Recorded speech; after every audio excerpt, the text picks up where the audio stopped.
हे friends, welcome back. इस video के अंदर बायोकॉन के करेंट चार्ट पैटर्न और फाइनेंशियल्स के बारे में डिटेल में समझने वाले हैं कि स्विंग ट्रेडिंग और लॉन्ग टर्म के लिए खरीदना चाहिए, बेचना चाहिए या होल्ड करना चाहिए। तो अगर आप फंडामेंटल एनालिसिस को सीखना चाहते हैं, जानना चाहते हैं एक कंपनी के एनुअल रिपोर्ट से कैसे फाइनेंशियल डेटा को निकाल के सही तरीके से पढ़ा और इंटरप्रेट किया जाता है, या ऑनलाइन पोर्टल जैसे मनी कंट्रोल से कैसे आप एक कंपनी के डेटा को निकाल के सही तरीके से पढ़ के इंटरप्रेट कर सकते हैं, तो सारा का सारा वीडियोस चैनल के प्लेलिस्ट के अंदर अवेलेबल है और इस वीडियो के डिस्क्रिप्शन पर भी मैक्सिमम प्लेलिस्ट का लिंक आपको मिल जाएगा। तो चलिए सीखते हैं एक साथ।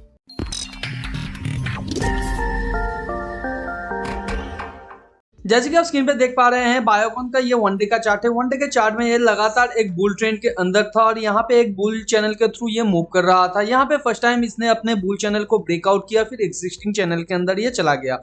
जनरली एक ट्रेंड के अंदर स्ट्रॉन्ग 3 स्पाइक होता है, 1 स्पाइक, 2 स्पाइक, 3 स्पाइक के बाद वो जनरली अपने रिवर्सल का पैटर्न क्रिएट करता है या बिग कंसोलिडेशन के अंदर चला जाता है। फर्दर अगर नेक्स्ट टाइम वो अपने मूव को कंटिन्यू करना चाहता है तो वो एक रिवर्सल का पैटर्न क्रिएट करके एग्जिस्टिंग बुल ट्रेंड के अंदर चला जाता है, या वो रिवर्सल पैटर्न अच्छे तरीके से ऑपोजिट साइड पे क्रिएट करके वो बेयर ट्रेंड के अंदर चला जाता है।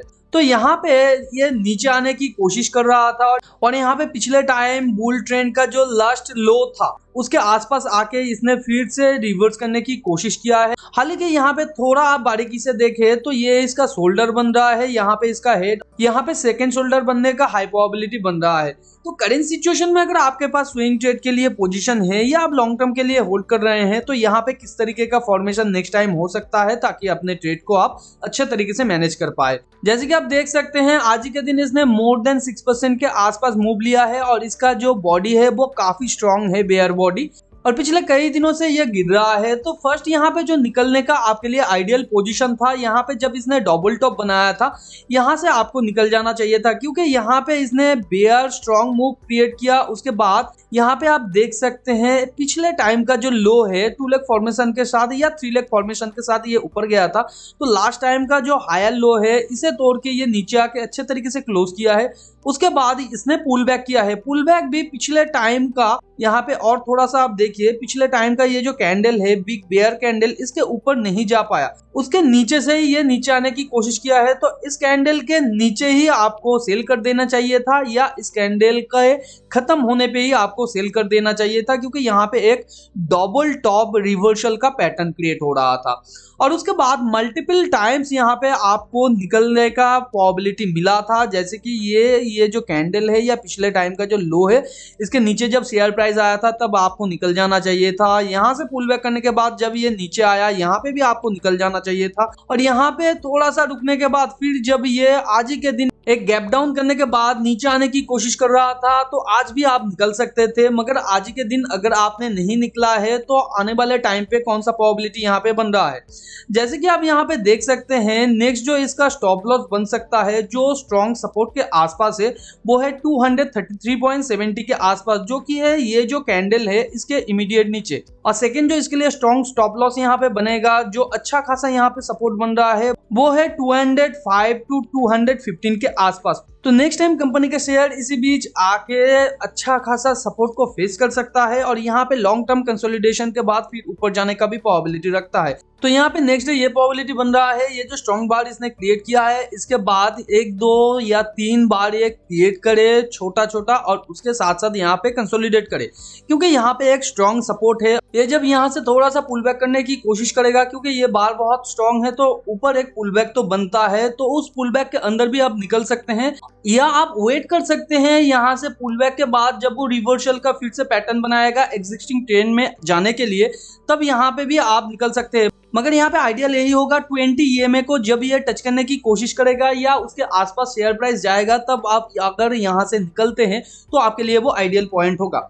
और यहाँ पे नेक्स्ट टाइम आपके लिए स्विंग पोजीशन कब बनेगा, जब ये किसी भी एक सपोर्ट में आके, जैसे कि मैंने बताया है यहाँ पे ये एक सपोर्ट पॉइंट बन रहा है, यहाँ पे ये और एक सपोर्ट पॉइंट बन रहा है, तो किसी भी एक सपोर्ट पॉइंट पे आके जब ये अच्छा खासा रिवर्सल का पैटर्न क्रिएट करेगा। रिवर्सल का पैटर्न कैसा, जैसे कि ये कंसोलिडेशन फेज से एक अच्छे खासे स्ट्रॉन्ग बार से ब्रेकआउट करे, उसके बाद ऊपर थोड़ा सा सस्टेन करे या पुल बैक करे, फिर ऊपर जाने की कोशिश करे, तो यहाँ पे आप खरीद सकते हैं। और आपके लिए जो फर्स्ट टेक प्रॉफिट रहेगा 274 के आसपास, जो कि है ये जो वेज का टॉप है इसके आसपास। और यहाँ पे सेकेंड जो आपके लिए टेक प्रॉफिट बनेगा 314 के आसपास। तो 314 यहाँ पे क्यों है, यहाँ पे अगर आप देखेंगे कंपनी का शेयर प्राइस यहाँ पे एक वेज के थ्रू नीचे आने की कोशिश किया है, तो फर्दर जब यहाँ पे हायर बॉटम के साथ या एक लोअर बॉटम के साथ कंपनी का शेयर प्राइस 2 लाख फॉर्मेशन के साथ ऊपर जाने की कोशिश करेगा, तो नेक्स्ट इसका जो टारगेट हो सकता है यह जो स्विंग पॉइंट लो है, यानी जो वेज का फॉर्मेशन इसने क्रिएट किया है उससे पहले का जो स्विंग पॉइंट लो है उसके आसपास जो बनता है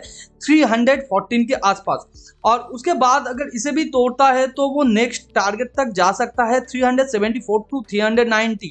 तो ये है ये जो बीच का यहाँ पे आप देख सकते हैं प्राइस फॉर्मेशन इसके आसपास हो सकता है। और इसी बीच में अगर कोई भी एक स्ट्रॉन्ग रिवर्सल का पैटर्न क्रिएट करता है तो वहां से भी आपको एग्जिट कर देना है। हालांकि ये जो स्विंग पोजीशन आपको मिल सकता है ये आने वाले टाइम पे दिखाई देगा कि यहाँ पे अगर ये स्ट्रॉन्ग कंसोलिडेशन के बाद मूव लेता है ऊपर जाने का, तब यहाँ पे आपके लिए स्विंग पोजीशन मिलेगा।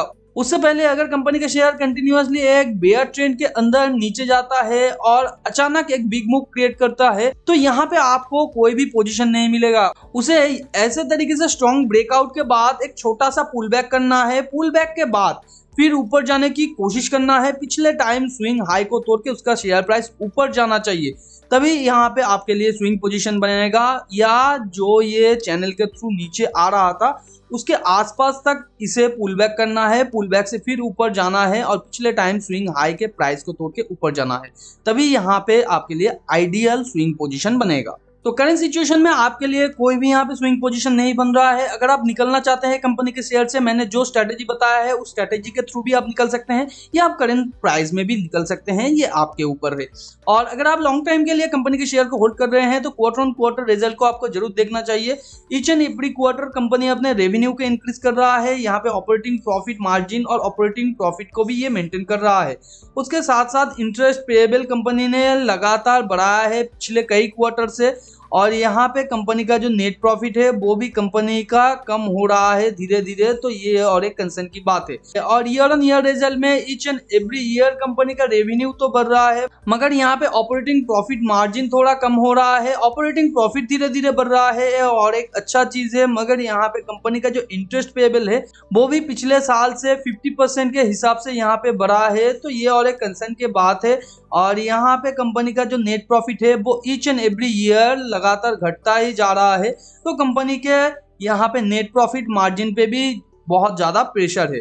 आरओई भी कंपनी का आप देख सकते हैं 5 साल से लगातार ये गिर रहा है और करेंटली 2.5% के आसपास है, जो कि एक खराब नंबर होता है। और लगातार ये अपने डेट को बढ़ा रहा है, 5 साल में डेट टू इक्विटी 1:3 से यहाँ पे 1:1 के आसपास हो गया है, तो ये बहुत ज्यादा कंसर्न की बात है। कंपनी को इसे सुधारना चाहिए ताकि आने वाले टाइम पे स्टॉक मार्केट में इसके शेयर प्राइस में एक सस्टेनेबल स्ट्रॉन्ग प्राइस मूवमेंट हो। तो अगर आप लॉन्ग टाइम के लिए होल्ड कर रहे हैं तो इस तरीके के कंपनी के अंदर मैं जनरली इन्वेस्ट करना नहीं चाहता हूं जिसका आरओई इतना ज्यादा खराब है और उसके साथ साथ डेट लगातार बढ़ रहा है।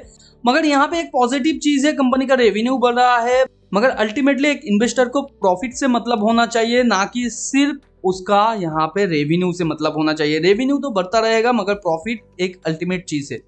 तो उस तरीके के कंपनी के अंदर मैं जनरली इन्वेस्ट करना पसंद नहीं करता हूं, ये आपके ऊपर है। फर्दर अगर आप कंपनी के शेयर को होल्ड कर रहे हैं तो मैंने सारा का सारा फाइनेंशियल आपको बता दिया है, फिर भी लगता है फ्यूचर में इसका फंडामेंटल सुधार सकता है या ओवरऑल जो फाइनेंशियल ग्रोथ है वो अच्छा खासा फ्यूचर में हो सकता है, तो आप लॉन्ग टाइम के लिए होल्ड कर सकते हैं। नया पोजीशन बनाना चाहते हैं तो यहाँ पे मैं टेक्निकल के बेसिस पे बोलूंगा, थोड़ा सा आपके लिए वेट कर जाना ही बेहतर है। जब ये अच्छा खासा रिवर्सल का पैटर्न बनाएगा तब आप यहाँ पे एंट्री कर सकते हैं, जिस तरीके से मैंने स्विंग ट्रेडर वालों को कहा है। तो टेलीग्राम चैनल को भी ज्वाइन करके रखिए, क्योंकि उसके अंदर मैंने एक एक्सेल शीट शेयर किया है जहाँ पे चार्ट एनालिसिस के साथ आप लोगों को समझाया है कहाँ पे एंट्री, एग्जिट और टेक प्रॉफिट लेना है। बहुत सारा स्विंग ट्रेडिंग का अपॉर्चुनिटी अभी भी मौजूद है, लिंक नीचे डिस्क्रिप्शन पे है, आप जाके ज्वाइन करके वो एक्सेल शीट को एक्सेस कर सकते हैं। फ्री में डीमैट अकाउंट ओपन करना चाहते हैं, लिंक नीचे डिस्क्रिप्शन पे है। साथ पाइए इस चैनल की तरफ से 50 रुपीज तक का स्टॉक बिल्कुल फ्री। मिलते हैं अगले वीडियो पर, तब तक के लिए अपना बहुत ज्यादा ध्यान रखिए। Thanks for watching and happy investing.